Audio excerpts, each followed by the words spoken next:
The RavenCourt continues. This time we find ourselves on Infernal Shrines, and on the blue team's side we have Darkmog on Leoric, Banana Age on Hanzo, Hunter Orc is playing Malfurion, Fish on Anubarak, and Bishops with Cassia.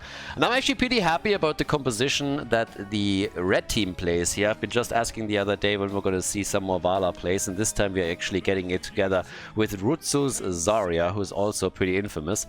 So, as already mentioned, Rutsu with Zarya. Cure, this time on Anduin, finds himself on the support side. Gia with Tyrael. We get Yeaboy on Blaze and Ultralisk on Vala. So you can already tell that this is a pretty cool hyper carry composition that gets played by the red team here. If it's going to be successful or not, that's a totally different question. But we now have shields from Tyrael. We have Blaze with Bunker, Jet Propulsion. So a really double layer of defense front line that gets played by them together with Zarya, and then Vala is going to stack it up. So with this particular build and Vala being the only range damage dealer, it was pretty obvious that we're not going to get a multi-shot build despite the fact that this is Infernal Shrines. It's all about the auto attacks here for Ultralisk, him trying to not die while stacking his level 1 up. So we're going to play our minigame here once again. He's in for the ding, so Ultralisk, he wants the dings. And talking about the dings, we now have also Cassia dinging it up a little bit, stacking with level 1. So Bishops is going to try and scale up into the late game too. But I'm very curious how Ultralisk is gonna make it through the game here. Is he gonna survive? Will they be able to remove the extra attack speed, or does he get to, let's say, level 16 without falling and then gets the full benefit of having Manticore, nice stacks on level 1 and the attack speed granted by the Gambit quest? It would be pretty brutal if he can pull all of that off. But time will tell, and also a question, how many brawls are we gonna get? For now, we have at the bot lane a camp that is given up by the blue team. Sometimes when you have compositions like this, a team is trying to limit the fights a little bit, or the early game brawls, to make sure that Vala doesn't get as many opportunities to stack up her level 1. But that obviously would also make an impact on Cassia's ability to stack her own quest talent. So it is what it is, but yeah, time will tell. For now, it's just early game shenanigans. Teams are going for mercenary camps after the 1 minute mark has passed. We have 2 taken at the bottom of the map for the red team, only 1 for the blue team. Bed of Barbs is now in. Tyrael, bit more aggressive with Divine Vigor now. So this entire build that is currently played by him is just leaning more towards aggression. And him being a bit of a boozer style. And Ultralisk already working around the Death Dealer that he obviously picked up on level 4 as his next talent. The teams are both going for their Shaman camps, so both of them move in to time it around the objective, which is spawning in the middle of the map this time. And Vala is sitting at 25 stacks for now. This is going to be the first big battle, or at least it should be. Even hoping to get some stacks in against Leoric at the top. So another 3 for Vala, 12 by now for Cassia, and even Bishops is moving in and is able to get a few more hits together. But yeah, this is where the party really starts. And it seems like both of the teams are absolutely ready for it and are willing to fight. So love this. This is going to be fun. Immediately Anubarak diving in. Darkmog is there too. They are a bit low on the blue side though, so they have to be careful here. And Vala gets all of the assistance from Rutsu. Zarya with the shield has gone on level 4 into the Give Me 20. We have 40 stacks for Vala. And he's starting to pad this up even further. Darkmog at the front, together now also with Anubarak. Cassia has moved in and finds herself at 23 stacks. We have a bit more of an advantage on the objective for the red team as they are hoping for the first Punisher. It's going to be a Frozen Punisher too, so one of the big and strong boys. And Cure, Cure is actually running out of resources a little bit, running out of mana. Nice dive by Fish as they are hoping to get a kill in that backline, especially Anduin is low. Banana Age, he couldn't quite make it work, but Rutsu was ready with a shield anyways. Now it's Bishops who finds himself in trouble. He falls. First quest reward for Vala on her level 1, and with level 7 we now also get the Hot Pursuit, and Ultralisk, he immediately finds himself in Hot Pursuit of Malfurion and he gets the kill, but he also gets Hanzo'd. Oh, that wasn't worth it. Yes, he took down Malfurion but then Vala dies. Leo and Hanzo are both eliminated. So overall, the red team finding themselves in a great spot here, of course. They were able to get 4 kills and the early level 7. But the blue team, they got a couple of small victories here too. First of all, they are the ones that got the Punisher. That's point number 1. They might not be able to do a whole lot with it because they lost too many heroes in the process, but at least they prevented the red team from picking it up. Vala being killed once is on the other hand annoying, so that's already some of the attack speed through the Gambit quest gone. Cassia has also stacked very well. She's sitting at 30 right now. And Vala gets attacked again. Ultralisk, he needs to be careful here. Currently, he doesn't have the assist of Zarya. She's still in the middle. He's at 76 stacks now. So, really nice interplay between the damage dealers here. Cassia stacking, the focus is on killing Vala, trying to remove some more of these Gambit stacks. Rutsu trying to get a camp, but he gets focused right away. Anduin with a pull, but of course now the camp is stolen. So they did not lose Zarya, but they lost their camp. Experience, yes, the red team slightly ahead. Level 9.5. Blaze during all of this, active at the top lane, breaking through the gate and even about to take one of the towers down together with the minions. Barely missing out on it, but can still pick that up later. And Ultralisk is soloing the camp at the bottom of the map. Nobody really reacted to it in time, so he can claim it. No problem for them. As now the push in the middle of the map still happening a bit, so another gate has been destroyed here. The Punisher, of course, softened it up earlier already. But here come the level 10 abilities, and with that we get Bunker, we also have Rain of Vengeance, Tyrael. That's the big question. He went for an aggressive build, and he goes for Judgment. Typical build if you want to go for Judgment, but we have seen Tyrael players trying to be a bit aggressive but still go for Sanctification. So it is going to be a Judgment play from Tyrael, and potentially with Light Bomb, of course. So you could now start to really make this work with a Light Bomb Judgment engage by Tyrael. Vala gets hit by the arrow and gets murdered. Everything coordinated on her. That's how you remove some Gambit stacks. No chance for the red team to do anything about it. It was beautifully executed, and Rutsu is now getting pinned down and killed. Zarya is dead. Anduin with the light bomb, hoping to survive here, gets rooted into the ground. Gia, well, he doesn't have Sanctification, or he could have really helped his teammates out in this case. But now even Anduin has fallen. That's 3 kills that the blue team just picked up. And it just looks awesome. It looks really awesome. 4 kills to 4. Lots of momentum for the blue team. They have Cassia at 40 stacks, but he has Judgment now. And yeah, Cassia, she was judged to be a little bit too far up front. Cassia's gone, so both teams are picking up their kills. Yeah, that was a pretty bad position for Bishops to be in, considering that Judgment was still up. He got immediately punished for that.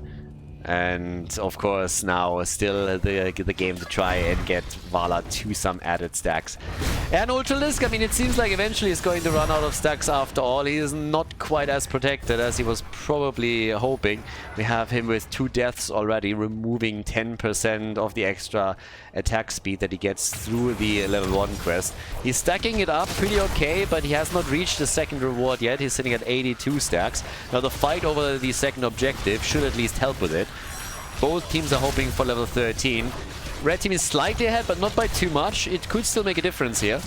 But now everyone is chasing that Arcane Punisher. As we have Yeah Boy on his Blaze, moving in on the Pleb Horse from behind. The Jet Propulsion missing. Here comes the Light Bomb. But the engage did not happen. Banana Age made it out of the fight. Saved by Malfurion. Oh my god. I mean, that was clutch. That was really clutch.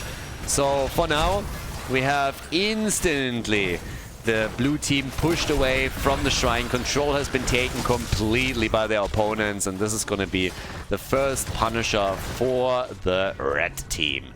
Nicely done. So with that, we now have 5 kills to 4 in total, level 13 hitting for the boys in red.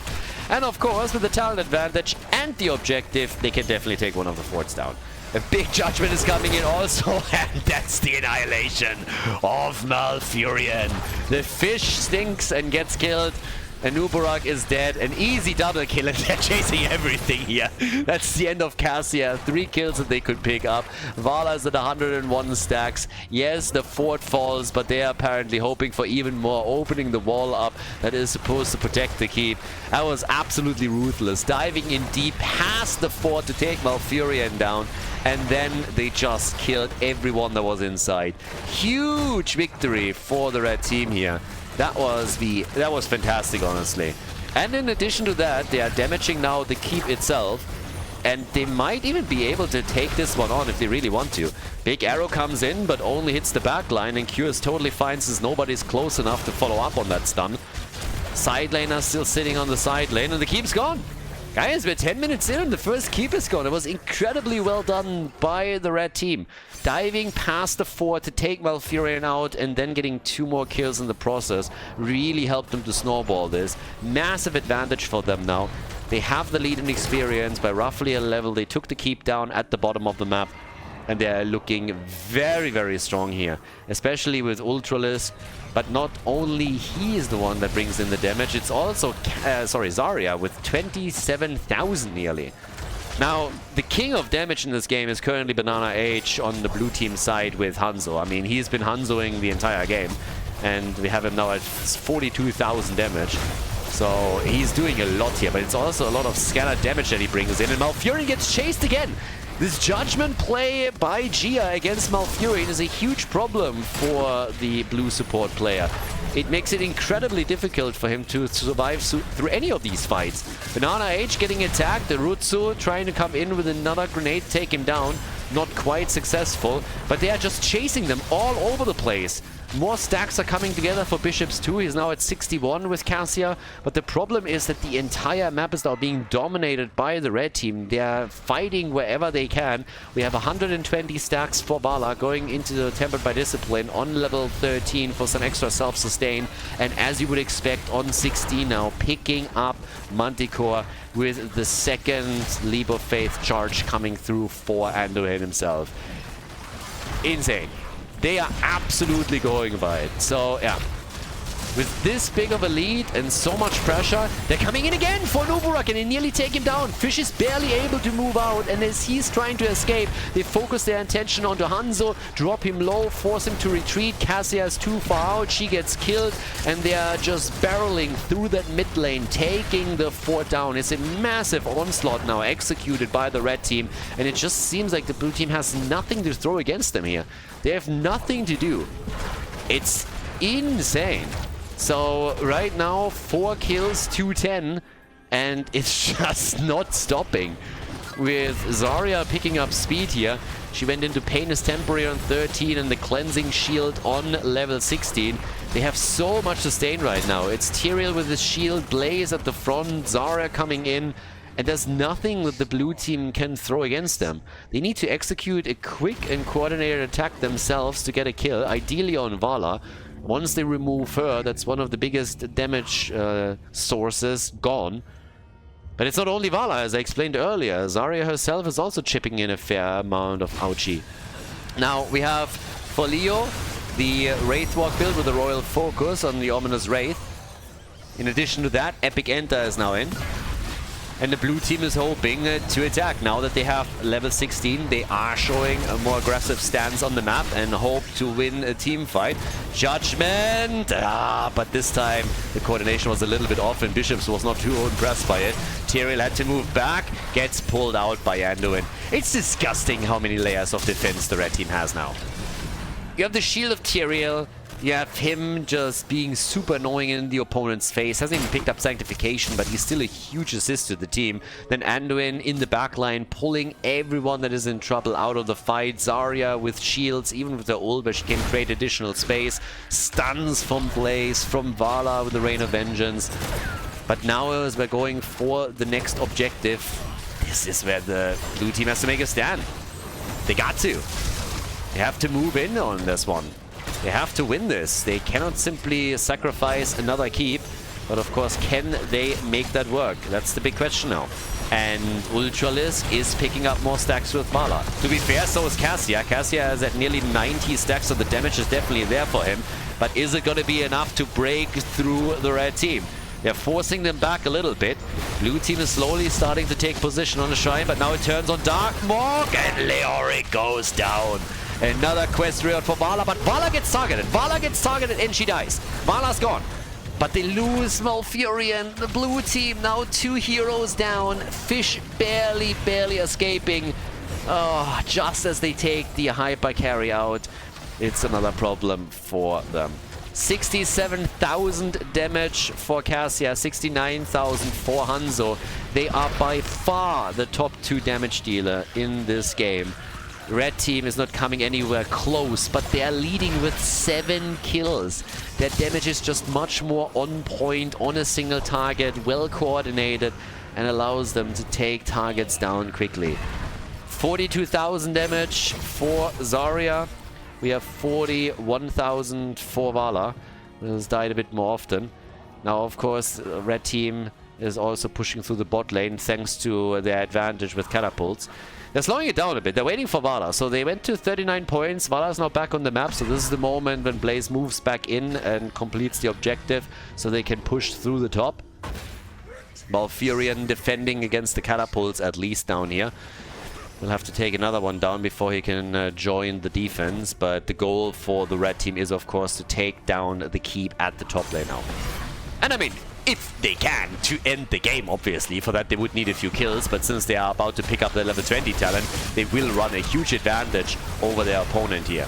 So Vala now coming in with the Farflight Quiver. We got the Angel of Justice as well. So Gia can really home in for either Hanzo or Malfurion. Will very likely target. Yeah, there it is. Going for Hanzo, and he's dead. Hanzo gets popped like a pimple, and now the keep is about to get destroyed as well. This is looking grim for the blue team. They have a huge issue here. The team in red is just showing no mercy. Another structure gets destroyed. They keep the core wide open here. They're moving in to end the game. Leo is about to fall now as well. Darkmork is finding himself in real trouble. Hunthawk is trying to keep him in play, but it's really dicey for them. 111 stacks for Bishops and Cassia, so yes, he is scaling. They take down the Punisher, but is it going to be enough to defend? Another Judgment comes in. They go for Malfurion, and absolutely no chance for Malfurion. No chance to save him. 80% on the core, 14 kills, 2-5. More and more hits coming from Cassia. Bishops is doing so much damage. He's doing what he can, but it doesn't seem like it's going to be enough. Cassia falls, Leo falls. That's the end of the game. Cassia brought in 85,000 damage, but it just was not enough to deal with the red team. As the game ends, the blue team defeated the red team with the victory on Infernal Shrines. GG. Well played. Before we head into game number 2, make sure that you subscribe to the channel if you haven't done it yet so you don't miss out on any future content here on Khaldor TV. Tomb of the Spider Queen, our next map at the RavenCourt. So once again, RavenCourt in-house league system, a bot that has internal MMR for the participating players and tries to get fair lobbies together. This is all exposition matches for the upcoming tournament in a couple of weeks. So we're going to have the actual event happening. A captain's draft system, so Cure, Hazu, a couple of others are going to captain it up over there. And if you want to have more information, there's a link in the description for the RavenCourt where you can check it out. So these guys have been randomly puzzled together, which obviously demands a completely different skill set. You have to always think about who's going to do the shot calling right now. You have to coordinate with players that you normally are not in a team with, and this is what the teams are currently going to try and pull off here. And this is also why you're going to see a lot of players in those games that you might not be all that familiar with. I mean, this is the whole purpose for all of this. So the captains have already been determined for the captain's draft. So all of the players, they want to showcase, of course, what they can pull off. And this is literally their chance to present themselves to other players and the captains of the upcoming tournament. They're like, hey, I want to participate. Pick me, pick me.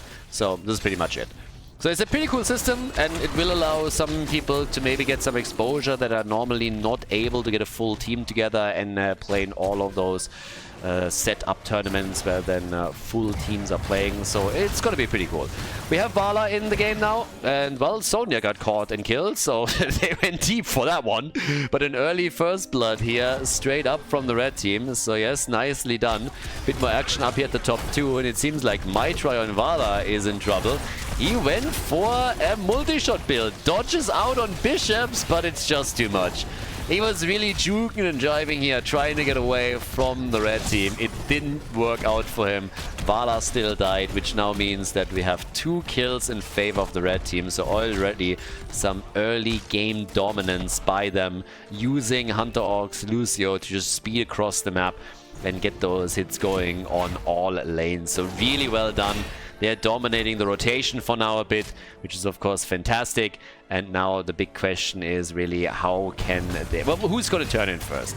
They haven't really capitalized too much on it in regards to gems, for example. So both teams are extremely even on that. But yeah, we'll see how this is going to play out. Now, down at the bottom of the map, we now have another kill. Yeah, looks like Starfey is going to get eliminated again. So Sonya gets murdered. There's also still a Siege Giant camp that they could theoretically take. And yeah, towards the middle, we now have the 2 camps taken, but they are still going for fights. Rega is gone, and that is kill number 4. If the blue team wants to bring this back, then they need to step it up a little bit. Things are not looking too good for them. Vala, for example, is only sitting at 4 stacks now on level 1, so she hasn't had an opportunity to get a proper stacking going, which is, of course, in the long run also going to become a problem. But Maitri, at least still aggressive here in the middle, trying to de-push the camp. Another one about to be picked up at the bottom of the map. Sonya has checked, but couldn't do anything about it. But very strong coordination from the red team so far. And now, of course, they're also hoping to get the first turn in and Web Weaver wave. So, yeah, we'll see. But then again, we now have down at the bottom of the map, the Siege Giants doing some structural damage already. The defense has to, of course, come in. So Fish is now moving in with Johanna, and they're trying to take the Siege Giants down as quickly as they can. No problem for them here, but it also allows a little bit more space and wiggle room in the mid and top lane. And, well, there's a stun on Jaina. She gets booped out, and Timothy is in trouble, goes down, but they can save the gems. Okay, that was at least... I mean, that was at least good. Saving the gems was kind of important here. That was, I believe, 17, if I'm not mistaken, if I remember correctly. 5 kills to 0 now, though. And that is level 7 in the hands, so already a talent lead for the red team. Yeah, it gets a bit tricky. I mean, this could really snowball hard. We've seen, of course, some incredible comebacks in the RavenCourt games already. That's the beauty when you force random teams together like this, because there will be some mistakes eventually that you can exploit. That's just the thing. But yeah, we have now level 8 already on the board. So far we haven't seen an objective yet, but the Web Weavers are about to descend. There's the turn-in completed, and the red team can apply pressure. And they're already applying it at the bottom of the map against Starkfey again, and the side laner gets drained and killed. Sonya is down, 6 kills to 0, 1 level lead. The wall opened up. I mean, this is just a perfect scenario for the first Web Weaver wave. They should really be able to damage here. They were hoping to get a kill over on the left side against Blu-ray too, but Rega moves out. Maitri then again, he gets caught and killed again. And boy, oh boy, look how deep they're pushing this fight. They're chasing them. And that means that there's no chance of defense. And they're also taking down Jojo. Rega, is he going for the gems? He just can't. He just can't. They're going to lose all of these. Tons of gems already lost. The fort at the bot lane destroyed. Now they're moving into the middle. And Starkfey is way too far out. He could get killed again here. Makes his way out through the team, so at least he's able to escape. But now it's level 9.5, nearly level 10. Oh, this is going to be so rough. This is going to be brutal. Bot lane, yes, keep wall is already taking damage. Here's level 10, and now they could attack the middle if they really wanted to. Here's a Nuburak diving in, arrows hitting everywhere, Riptire, and they take Vala apart. Vala is gone, Rega is, maybe gonna escape. Maybe not. He's trying to at least get a counter kill, but that didn't work either. So now with all of these kills, 10-0 by the way. I mean, a full-on beatdown that we're seeing here. The red team is going through the blue team and their structures like hot butter through cheese at this point, showing no mercy and just melting them down. Another fort gets destroyed and they're getting closer and closer to another turn-in too. They've removed so many gems already from the blue team that they can't even get a turn-in now. But the second one is inching closer and closer for the red team here, as they are about to get another web weaver wave, at least if they're turning everything in that they currently hold in their hands. Vala has not completed the level 1, so she is sitting at 15 stacks currently. Another problem for them, but at least Jaina was able to get her ice block. So, well, actually, what am I saying? No, she's of course not able to get her ice block. She completed her level 1 talent, not the baseline. She's actually miles away from that. So that's more bad news for them. Leap has been used now, though. So we have Leap, we have the shield on Jojo, and we got the Rain of Vengeance. So that's tons of stuns. If they coordinate those well, they might just have a shot at getting a few more kills in. So let's see if they can do that. Turn-in would already be big. And, well, there it is. Jaina is able to complete it. Bishops was a bit too late with the interrupt attempt. So, yeah, the first web weaver wave for the blue team. Comeback time. Here we go. Level 10 versus level 10. No talent advantage for the red team. This is the opportunity. This is the moment. Maybe, maybe not. Because Jojo, is she gonna get hit by this? Cocoon already out on Rega. And Vala gets murdered by the Riptire. Vala down, she's destroyed. The Leap misses. The Ancestral doesn't, but that's 2 ults that are now down the drain. And this defense just has gotten so much easier now for the red team. They're already defeating the web weavers in the middle. Junkrat has moved down to the bottom of the map to do the same thing here. Currently holding 21 gems, so a lot of them needs to be careful. As at the top, Soaking is moving back out. On the damage side, we have 25,000 for Hanzo. More than doubling what Vala brings to the table, by the way. Vala is sitting at 10,000 damage now, 8 minutes into the game. Level 13 talents are available too for the red team. So again, they find themselves ahead here. We have the Unyielding Despair on level 13 now. And of course, the turn-in is now absolutely possible. And well, here it is. This is nearly going to complete it.